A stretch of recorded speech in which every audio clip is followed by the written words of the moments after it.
The wind howled through the pine trees like an angry beast. 16-year-old Jake pulled his torn jacket tighter around his shoulders as he watched the storm clouds roll across the mountain peaks. He had been living in these woods for almost 4 months now, ever since he aged out of the foster care system with nowhere else to go. His shelter wasn't much to look at. Just some fallen branches leaned against a big boulder covered with a plastic tarp he'd found near an old campsite. But it kept most of the rain out, and that was better than sleeping on the streets back in town. The social workers had tried to help, but there were no more families willing to take in a teenager. So Jake had packed his few belongings in an old backpack and headed for the mountains. He wasn't completely helpless out here. His last foster dad, Tom, had been a park ranger who taught Jake about survival, how to find clean water, which berries were safe to eat, how to make fire without matches. Tom had been good to him for 2 years, but then he got transferred to another state. Jake couldn't go with him because of all the paperwork and legal stuff, so here he was, alone again. The storm was getting worse. Rain pounded against his shelter like thousands of tiny hammers. Jake had gathered enough firewood earlier to last the night, but the wind kept trying to blow out his small fire. He was heating up his last can of beans when he heard something strange. Above the noise of the storm there was another sound, a voice calling out in the distance. Jake grabbed his flashlight and stepped outside his shelter. The rain hit his face like ice needles, but he listened carefully. There it was again. Someone was in trouble. He followed the sound through the trees, his flashlight beam cutting through the darkness. The voice was getting closer, but it sounded weak and scared. After walking for about 10 minutes, Jake found her. A girl about his age was sitting under a tree, holding her ankle and crying. Her long black hair was soaked and her clothes were torn from branches. She looked up when Jake's flashlight found her, and he could see the fear in her dark eyes. "Are you okay?" Jake asked, but the girl just stared at him. She said something in a language he didn't understand. It sounded like one of the native languages he'd heard before, but he couldn't be sure. The girl pointed to her ankle and winced, in pain. Even without speaking the same language, Jake could see she was hurt. He knelt down and carefully looked at her foot. It was swollen and already turning purple. Definitely sprained, maybe worse. Jake looked around and noticed something else. About 50 feet away, he could see horse tracks in the mud. The girl must have been riding when the storm hit. Her horse probably got spooked and threw her off. "My name is Jake," he said slowly, pointing to himself. The girl watched him carefully, then pointed to herself and said something that sounded like Kaya.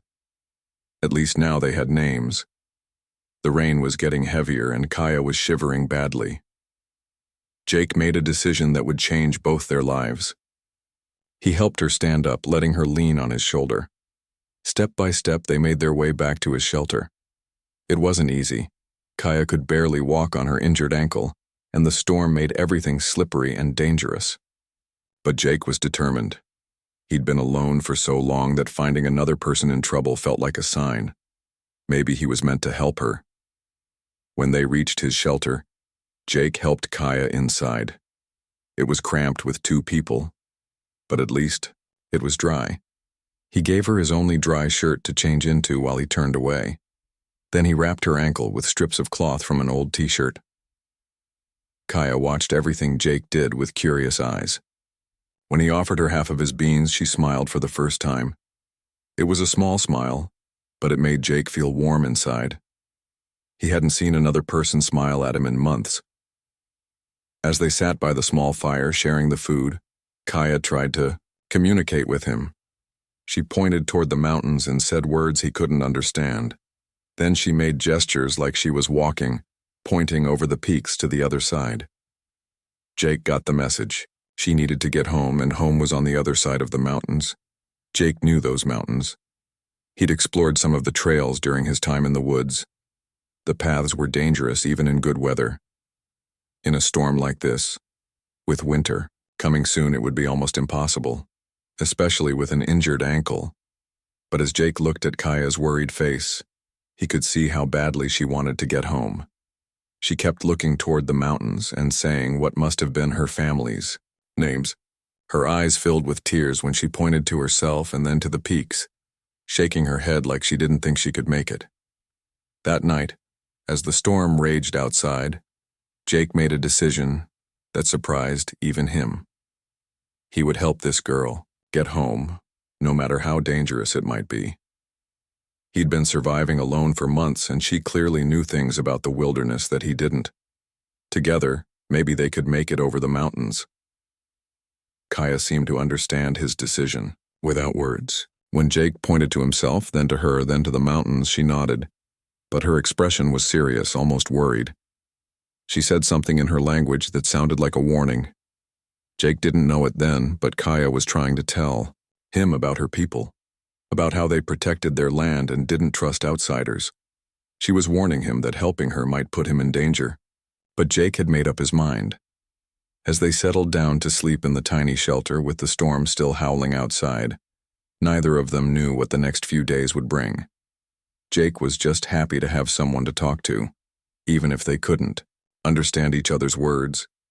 And Kaya was grateful to have found someone willing to help her, even though she worried about what her tribe would think when they saw a stranger. The fire burned low as they drifted off to sleep, two lost teenagers who had found each other in the middle of a storm. Tomorrow their real journey would begin, a journey that would test everything Jake had learned about survival and everything Kaya knew about trust. Outside, the storm began to calm, but the mountains ahead promised challenges that would be far more dangerous than any weather. Neither Jake nor Kaya could imagine that their simple act of helping each other would soon put Jake face to face with warriors who had protected these lands for generations. For now, though, they were just two kids sharing warmth and shelter, grateful not to be alone in the wilderness anymore. Jake woke up to silence. After days of rain and wind, the quiet felt strange. He looked over at Kaya, who was still sleeping with her injured ankle propped up on his backpack. In the morning light filtering through the shelter, he could see her, face clearly for the first time. She looked peaceful, but he noticed the worry lines around her eyes even in sleep. When Kaya opened her eyes, she immediately tried to stand up.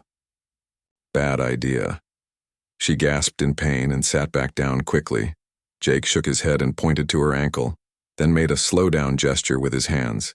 She understood and nodded, but he could see the frustration in her eyes. They shared Jake's last granola bar for breakfast. It wasn't much, but it was all he had.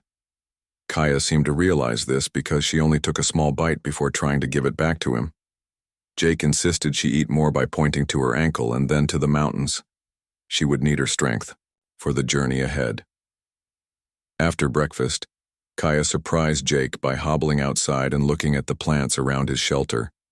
She picked some leaves and roots that Jake had always ignored, showing him they were safe to eat.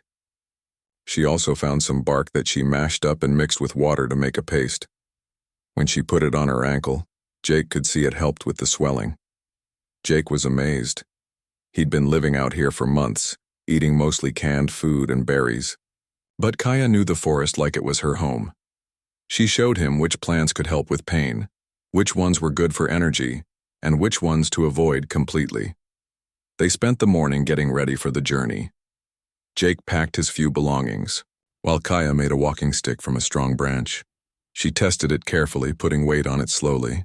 It would help, but Jake could see she was still in a lot of pain.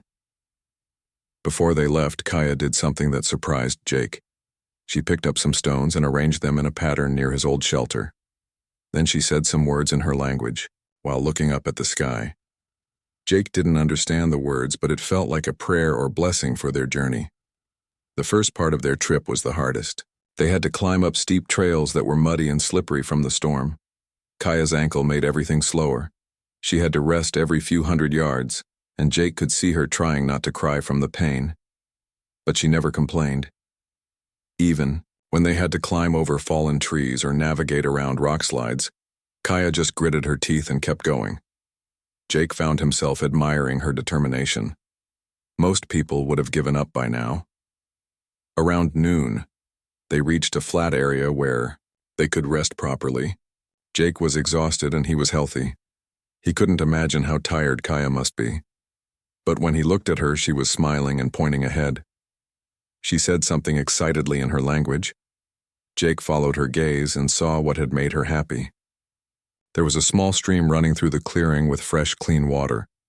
But more than that, Kaya seemed to recognize this place. She pointed to some rocks that had been arranged in a circle, probably for a fire pit. Someone had camped here before. Kaya hobbled over to the rocks and examined them carefully. Then she looked around the clearing and nodded to herself. She said something to Jake and pointed in a direction that led higher up the mountain. Jake understood. This was a landmark. They were going the right way. While they refilled their water bottles, Jake noticed that Kaya kept looking at the sky. The clouds were building up again, darker than before. She pointed to them and then made a gesture like falling snow. Jake's heart sank. Snow would make their journey 10 times more dangerous. They decided to push on instead of resting longer. Every minute counted now. As they climbed higher, Jake noticed the temperature dropping. His breath started to show in small puffs, and Kaya pulled her torn jacket tighter around herself. The trail got steeper and more dangerous. They had to help each other over rocky sections where one wrong step could mean a long fall. Jake went, first most of the time, testing each step before helping Kaya across. She trusted him completely, which made Jake feel responsible for both their lives. By afternoon, the first snowflakes started falling. Just a few at first, dancing in the wind like tiny white butterflies. But Jake knew this was just the beginning. Soon there would be more, and the trail would become impossible to follow. Kaya seemed to know this too. She started moving faster, ignoring the pain in her ankle. She pointed to a ridge above them and said something urgently. Jake could see a line of trees that might provide shelter, but it was still a long climb away. The snow started falling harder as they climbed. Within an hour, there was a thin white layer covering everything. The rocks became slippery and the trail markings disappeared under the snow. Jake started to worry they might get lost. But Kaya surprised him again. Even with limited vision from the falling snow, she seemed to know exactly where to go. She led them to paths that Jake never would have found on his own. Sometimes they weren't even real trails, just spaces between trees that somehow led in the right direction. As evening approached, they reached the ridge Kaya had pointed to earlier. She was right about the shelter. There was a small cave just big enough for 2 people hidden behind some fallen rocks. It was dry inside and protected from the wind. Jake started a small fire while Kaya gathered more of her healing plants. Even in the snow, she could find what she needed. She made another paste for her ankle and also brewed a tea from some leaves that helped warm them both up. As they sat by the fire, sharing a can of soup Jake had been saving, they tried to communicate more. Kaya drew pictures in the dirt to show Jake where they were and where they needed to go. It looked like they were about halfway to her village.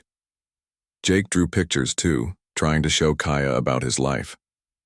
The foster homes, living alone in the woods, how he'd learned to survive. Kaya listened carefully to his broken explanations and nodded with understanding. She seemed to realize that Jake was alone in the world, with no family to go home to.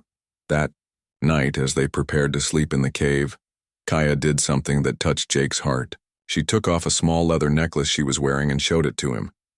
It had a carved stone pendant that looked like it meant something special to her. She pointed to Jake, then to herself, then to the necklace. Jake understood. She was sharing something important with him, something that connected them as friends. He didn't have anything special to give her in return, but he took out his old pocket knife. It had been Tom's, his foster dad, who taught him about survival. Jake had carried it everywhere since Tom left. They exchanged these gifts in the firelight, and Jake felt something he hadn't felt in years. He felt like he belonged somewhere, even if it was just in this tiny cave with a girl he'd met yesterday. Outside, the snow continued to fall, and Jake knew tomorrow would bring even bigger challenges. But for the first time since he'd been living in the woods, he wasn't facing those challenges alone. He and Kaya were a team now, and together they would find a way to get her home. What Jake didn't know was that getting Kaya home safely was only the beginning of his story. The real test would come when they reached her village, and he would have to face people who had every reason to see him as a threat. Jake woke up to find Kaya already awake, staring out of the cave entrance. The snow had stopped during the night, but everything outside was covered in a thick white blanket. The world looked completely different from the day before.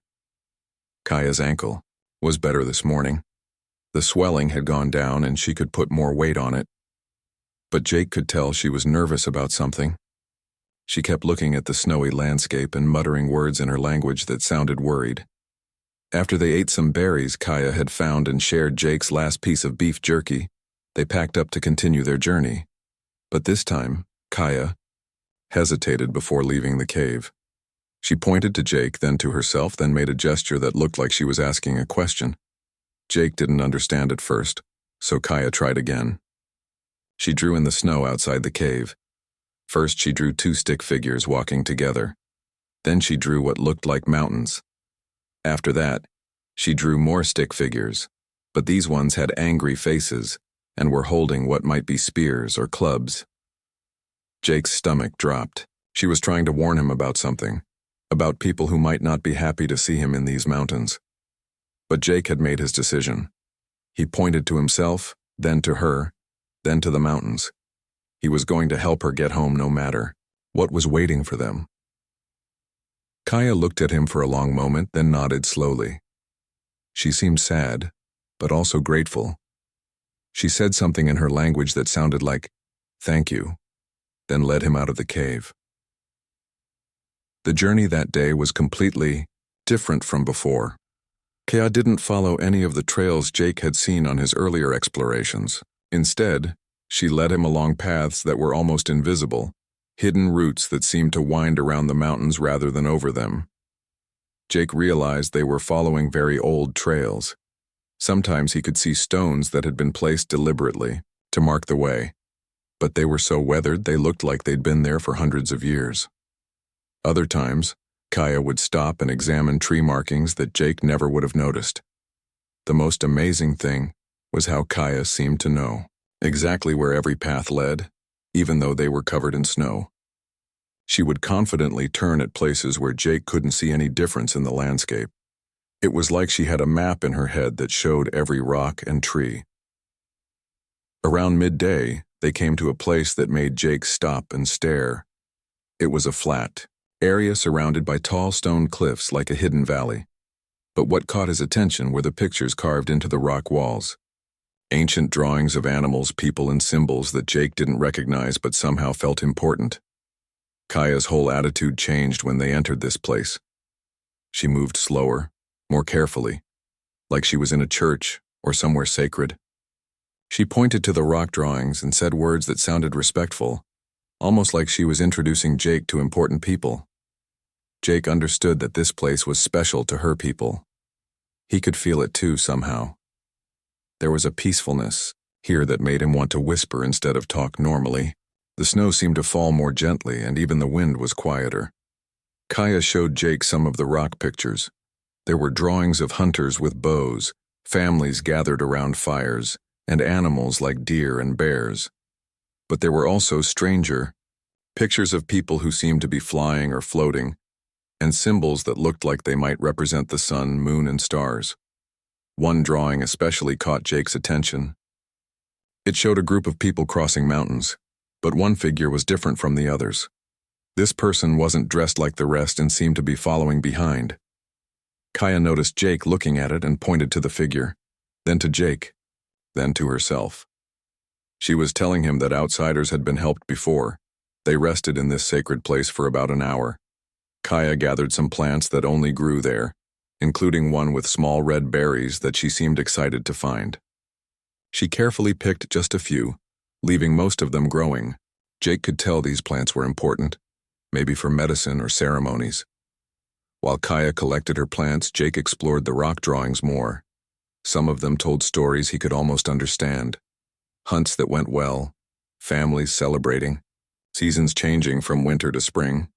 But others showed conflicts too. Groups of people fighting, storms destroying camps, hard times when food was scarce. Looking at these ancient stories made Jake think about his own life. All the foster homes, all the times he'd had to start over, all the people who had come and gone. In a way, his story wasn't so different from the ones carved in these rocks. People had always faced challenges, always had to help each other survive. When they left the sacred valley, Kaya led Jake through paths that were even more hidden than before.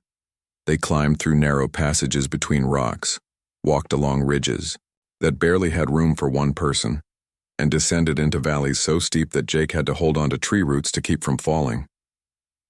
But the most challenging part wasn't the physical difficulty. It was the feeling that they were being watched. Jake couldn't shake the sensation that eyes were following their every move. He never saw anyone, but several times he heard sounds that didn't seem natural. A branch snapping where no wind was, blowing, rocks falling when no animals were around. Kaya seemed to feel it too. She became more alert, constantly looking around and listening carefully to every sound. But she didn't seem afraid. If anything, she seemed more determined to keep moving forward. Late in the afternoon, they reached another landmark that clearly meant something to Kaya. It was a large tree, bigger than any Jake had seen in these mountains. Its trunk was so wide that it would take several people holding hands to reach around it. The tree was covered with small strips of cloth tied to its branches, each one a different color. Kaya approached the tree respectfully and untied a strip of cloth from her torn jacket. She tied it to one of the lower branches while saying words that sounded like a prayer. Then she gestured for Jake to do the same. Jake didn't have any cloth to spare, but he found a small piece of string in his pocket. As he tied it to the tree, he made his own silent wish. He hoped that whatever was waiting for them at Kaya's village, he would be able to handle it. He hoped that helping her was the right thing to do, even if it put him in danger. As the sun started to set, Kaya pointed ahead to a ridge that looked different from the others. Instead of jagged rocks and steep cliffs, this ridge had a gentler slope and more trees. Jake could see a faint trail of smoke rising from somewhere beyond it. Kaya said something in her language that sounded excited but also nervous. She pointed to the smoke, then to herself, then made a gesture that seemed to mean home. They were almost there. But as they prepared to make the final climb, Kaya grabbed Jake's arm and looked directly into his eyes. She said something very seriously, pointing to herself and then to him. Jake could tell she was trying to give him one last warning, one final chance to turn back. Jake understood what she was offering. He could leave her here, knowing she was close enough to make it home safely. He could disappear back into the mountains and continue his solitary life in the wilderness. It would be safer for him, and probably easier for her to explain to her people. But Jake had never been one to take the easy way out. If he had been, he would never have survived 4 months alone in the woods. He shook his head and pointed to the ridge ahead. He was going to see this through to the end. Kaya nodded slowly, but Jake could see the worry in her eyes. She knew what they might face tomorrow morning, and she was afraid for him. But she also seemed grateful that he wasn't abandoning her at the last moment. As they made camp for their last night together in the wilderness, neither of them slept very well. They were both thinking about what morning would bring. Jake wondered if he was making the biggest mistake of his life.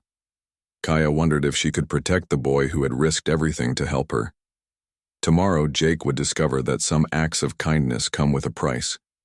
But he would also learn that courage and compassion could sometimes open doors that seemed impossible to pass through. Jake barely slept that night. Every time he dozed off, he would wake up thinking he heard voices or footsteps in the distance. Kaya was restless too, shifting positions constantly and muttering in her sleep. When morning finally came, they were both exhausted and nervous. The plan had been for Kaya to continue alone from here. Her ankle was much better, and she insisted she could make it the rest of the way safely. Jake had done more than enough to help her. Now it was time for him to disappear back into the wilderness, before anyone from her village discovered he had been there. But as Jake watched Kaya get ready to leave, something felt wrong. The morning was colder than any they'd experienced so far, and frost covered everything like a thin sheet of ice. Kaya's ankle might be better, but it still wasn't completely healed. One wrong step on the icy rocks could injure her again or worse. Jake looked at the path ahead. From their camping spot, he could see that the trail down to the valley was steep and treacherous. There were loose rocks, patches of ice, and several places where a fall would be serious. Even a healthy person would have trouble navigating it safely. Kaya seemed to understand his concerns. She pointed to herself and made strong gestures, trying to convince him she would be fine. But Jake could see the uncertainty in her eyes. She was scared too, though she was trying not to show it. As Kaya shouldered her small pack and prepared to leave, Jake made a decision that surprised both of them. He stood up and pointed to himself, then to her, then to the valley below. He was going with her, all the way home. Kaya's reaction was immediate and strong. She shook her head vigorously and spoke rapidly in her language, clearly trying to talk him out of it.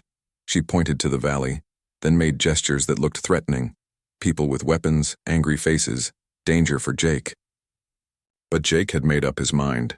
For 4 months he had been completely alone, looking out only for himself. He had survived, but survival wasn't the same as living. Helping Kaya had reminded him what it felt like to care about someone else, to have a purpose beyond just getting through each day. More than that, Jake realized he couldn't live with himself if something happened to Kaya on that dangerous trail. He had gotten her this far safely. He couldn't abandon her now, no matter what waited for him in her village. Jake tried to explain his decision through gestures and the few words they had taught each other. He pointed to his heart, then to her, then made protective gestures. He was telling her that he cared about her safety more than his own. Kaya stared at him for a long moment, and Jake could see tears forming in her eyes. She understood what he was offering to do for her, and what it might cost him. She said something softly in her language that sounded like a prayer or blessing, then nodded slowly. The descent to the valley was even more dangerous than Jake had expected. The ice made every step treacherous, and there were several places where they had to help each other down steep rock faces. Without Jake there to steady her, Kaya would have fallen at least twice. As they got closer to the valley floor, Jake started to see signs of the village. Smoke rising from multiple fires, the smell of cooking food carried on the wind, and the distant sound of dogs barking. It felt strange to approach human civilization after so many months in the wilderness. Kaya became more tense as they got closer to home. She kept looking back at Jake with worried expressions, and several times she stopped as if she wanted to say something important, but couldn't find the words. Jake could tell she was torn between happiness at going home and fear for what might happen to him. About halfway down the trail, they came to a place where the path split in 2 directions. One route led directly toward the village, visible now as a collection of traditional buildings nestled in the valley. The other path curved around the mountainside, staying hidden in the forest. Kaya pointed to the hidden path and then to Jake, clearly suggesting he take the safer route and avoid the village entirely. From there, he could circle around and find his way back to his old territory without being seen. It was still a chance for him to escape. Jake looked at both paths, considering his options. The safe route would mean leaving Kaya to walk into the village alone, explaining where she had been and how she had gotten home. She would have to lie about Jake's help, or face difficult questions about why she had trusted an outsider. The direct route would mean walking openly into a community that had probably never seen someone like him before. Jake knew he looked rough after months in the wilderness. His clothes were torn and dirty, his hair was long and unkempt, and he probably looked more like a threat than a friend. But Jake also knew something else. If he disappeared now without meeting Kaya's people, he would always wonder what might have happened. He would always regret not having the courage to see this adventure through to its real end.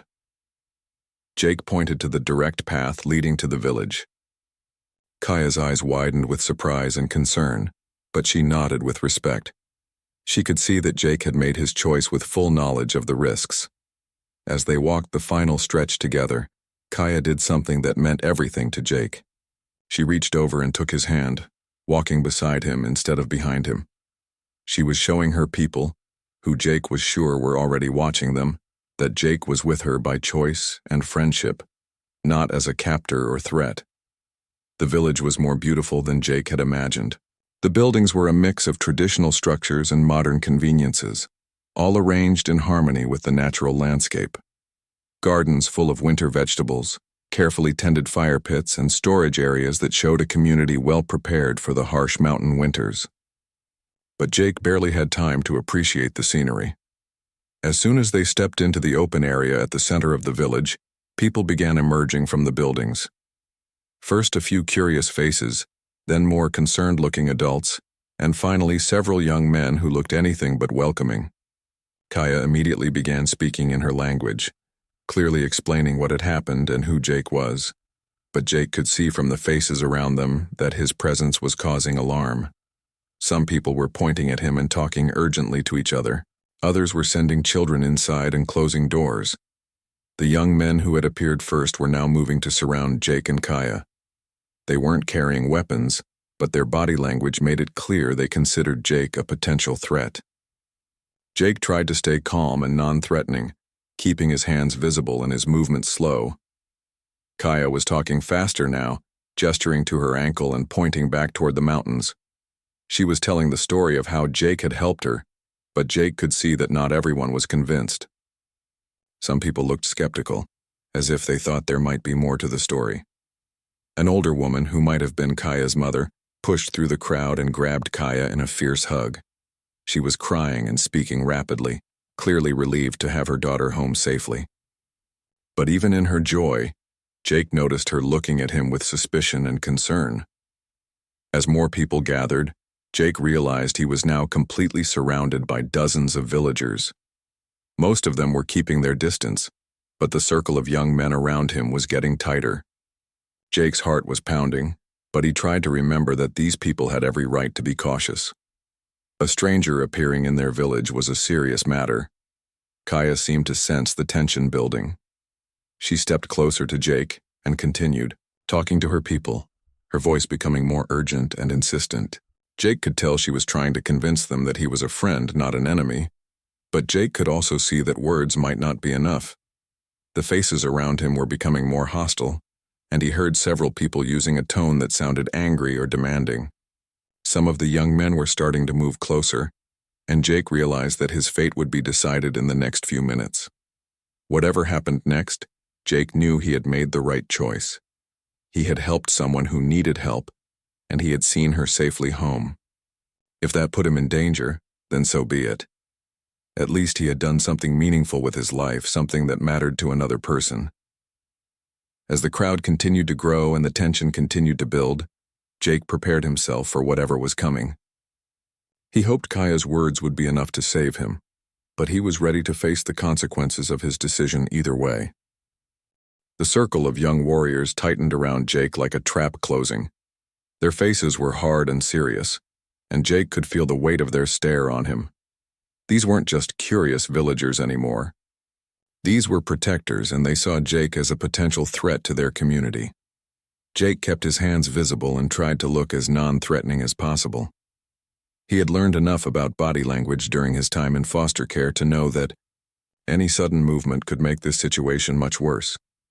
His heart was hammering in his chest, but he forced himself to breathe slowly and stay calm. Kaya was still talking rapidly to the crowd, but Jake could see frustration growing on her face.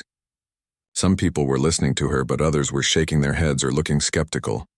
The young warriors surrounding Jake weren't backing down, and their leader, a tall man with traditional tattoos on his arms, was asking Kaya sharp questions that sounded like an interrogation. Then something happened that changed everything. An elderly man appeared at the edge of the crowd, walking slowly but with obvious authority. Everyone immediately made way for him, and even the warriors surrounding Jake took a step back.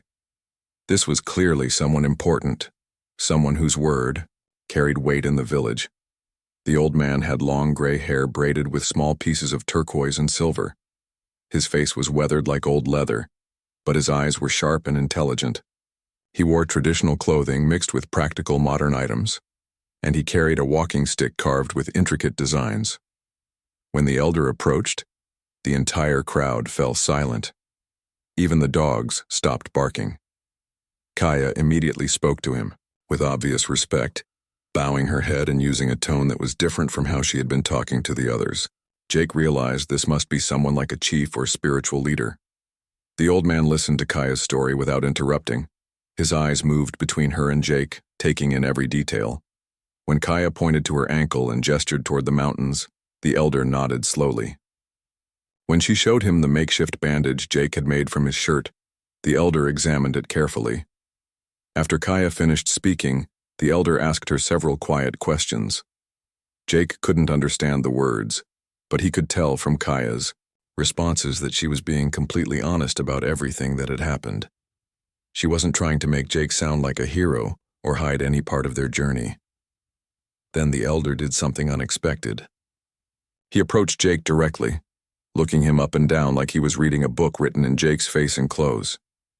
Jake met his gaze respectfully but didn't try to speak. He sensed that this was a moment for listening, not talking. The elder said something to one of the younger men, who immediately ran toward one of the larger buildings. A few minutes later, he returned with a woman who looked like she might be a teacher or translator. She was younger than the elder but older than the warriors, and she had kind eyes behind wire-rimmed glasses. "I am Ruth," the woman said to Jake, in English that was slightly accented but perfectly clear. "Elder Joseph wants to know your story. He wants to know why you helped Kaya and what you want from our people." Jake felt a wave of relief at finally being able to communicate properly. But he also felt the weight of responsibility.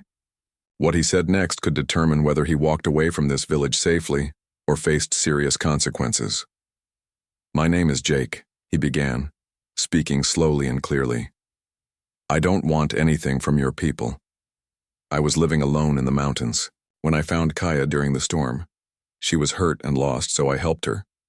I brought her home because it was the right thing to do." Ruth translated Jake's words to the elder, who listened carefully and then asked another question. "Elder Joseph wants to know about your family," Ruth said.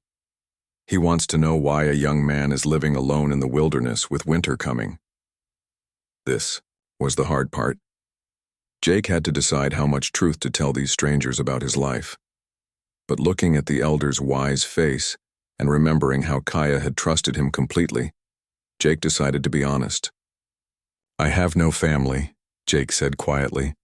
"I grew up in foster care, moving from home to home. When I turned 18, there was nowhere for me to go, so I went to live in the mountains. I've been surviving there for 4 months." As Ruth translated this, Jake saw something change in the faces around him. The suspicion was still there, but it was mixed with something else now. Understanding, maybe even sympathy. These were people who valued family and community above everything else. They understood what it meant to be truly alone. The elder asked several more questions through Ruth. He wanted to know how Jake had learned to survive in the wilderness, whether he had ever stolen from anyone or caused trouble, and why he had chosen to risk his safety to help Kaya. Jake answered every question honestly. He told them about Tom, his foster father who had taught him survival skills. He explained that he had never taken anything that didn't belong to him, living only on what he could find or catch himself. And he tried to explain that helping Kaya hadn't felt like a choice. It had felt like the only thing a decent person could do. After the questions, the elder spoke quietly to the warriors surrounding Jake. Jake couldn't understand the words, but he could see the change in their posture. They were still alert, but no longer aggressive. Whatever the elder had said, it had changed how they saw Jake. Then the elder did something that shocked everyone, including his own people. He stepped forward and placed his hand on Jake's shoulder, speaking directly to him in English that was halting but understandable. "You, good heart," the elder said slowly. "You help our daughter. You ask nothing back. This is old way. Good way." Jake felt tears stinging his eyes.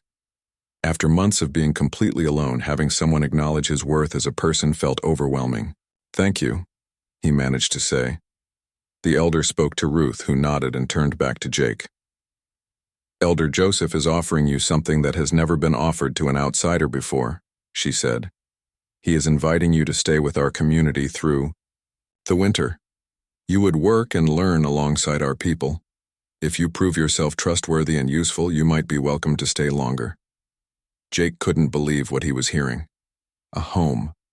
A real home, with people who might actually care about him. After years of moving from place to place, never belonging anywhere, someone was offering him a chance to belong. But Ruth wasn't finished. You need to understand what this means, she continued. Our people have been hurt by outsiders before. We don't trust easily. If you accept this offer, you will be watched closely. You will have to prove yourself every day. And if you ever betray our trust or harm anyone in this community, the consequences will be severe. Jake looked around at the faces surrounding him. Some still looked skeptical or concerned. Others seemed curious about this strange young man who had helped one of their own. But he could see that they were all willing to give him a chance, if he was willing to earn it.